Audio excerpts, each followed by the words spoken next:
Good morning.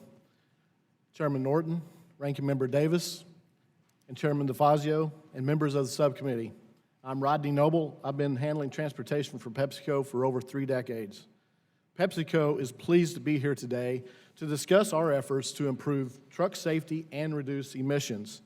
We own the largest independently owned fleet of trucks in the U.S. We have over 70,000 assets, including 36,000 trucks, and we employ over 25,000 drivers. Needless to say, we are experienced in transportation. First, some background on PepsiCo. PepsiCo is our largest food and beverage company in the United States. Our portfolio includes Pepsi Cola, Frito-Lay products, as well as Aquafina, Lipton, Tropicana, Gatorade, and Quaker Oats. These brands and others are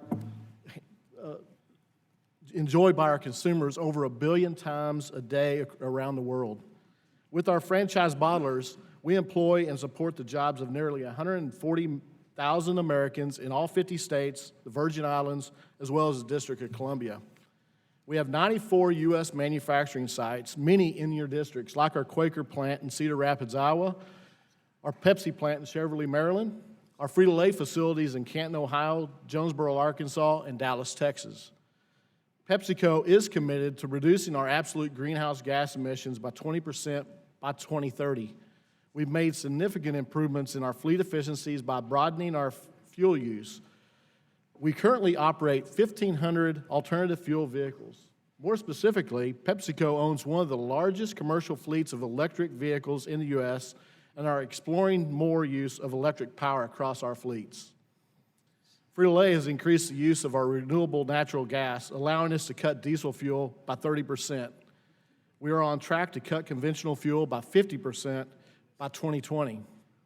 We have improved our truck routings that has reduced the miles that we have traveled. This not only cuts emissions, but it enhances safety because reducing miles reduces the chance of accidents. Safety is paramount at PepsiCo, and we've created a culture around our driver training programs. We've also invested in technology beyond what is needed to meet the government requirements. Our written statement includes more on our safety investments as well as our training programs. While PepsiCo is proud of our ability to innovate, we believe more can be done. But we are constrained by the outdated federal laws like the current 80,000-pound gross vehicle weight limit that was set in 1983. They say a picture is worth 1,000 words, and I'd like to call your attention to the screen, if you would.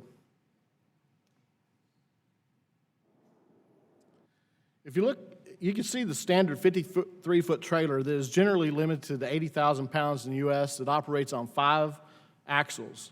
The other vehicle has 6 axles, not 5, and in Canada, where the industry operates these at 102,500 pounds, we analyzed 5 years of our operation in Canada. These vehicles collectively traveling roughly 13 million miles, and we've had 0 fatality accidents.